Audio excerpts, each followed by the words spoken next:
Hello and welcome to Charter Local Edition. I'm your host, Pablo Pereira. Today we're speaking with Beall. She is a local environmental journalist here in Southern California. She is also the owner of a company known as At Home Naturally. And thanks for joining us once again today. Thank you. Tell us a little bit about how you got involved in this whole environmental journalist movement and at-home environmental movement as well. What made you do it?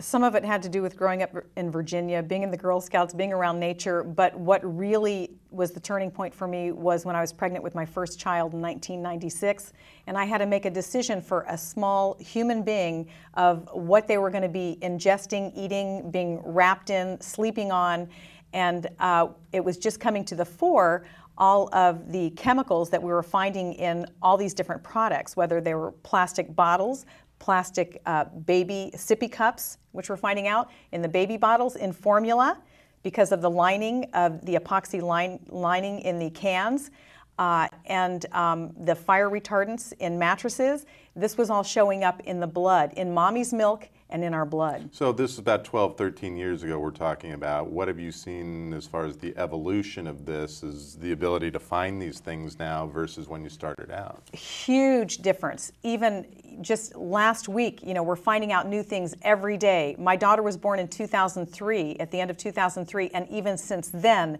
there are so many things coming out now in the mainstream, information that's helpful to us.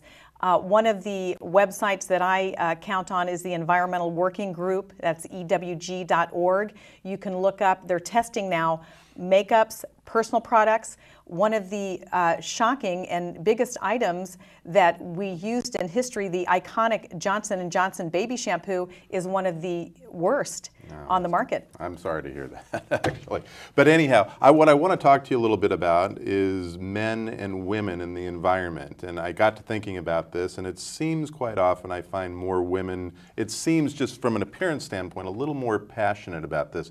What's the difference between men and women in the environment, and how we look at it, do you think? Well, I have to say, just from all the professionals and experts that I've interviewed and all the people I'm around, is that I think men and women are both involved equally in the environmental movement, but they bring something different to the table, generally speaking.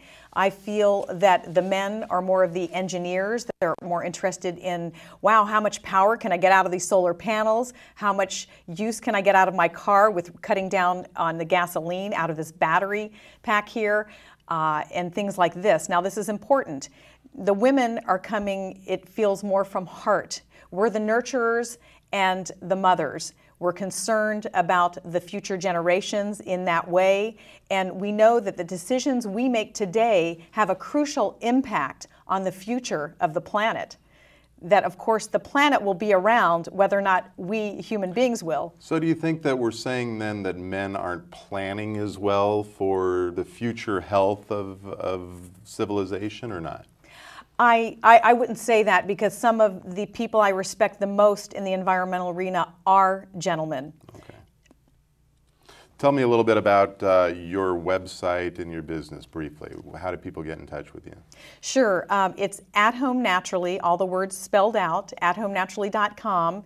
And they can also give us a call if people have questions. We're happy to help if they have any questions about how to make my home more eco-friendly, or I'm having a new baby. I get calls all the time from expecting moms. And that's why I know that's a real turning point for a lot of people when they have to make decisions for these little ones. All right, Beall, thanks so much for being with us. That's going to do it for this edition of Charter Local Edition. I'm your host, Pablo Pereira. Thanks for joining us.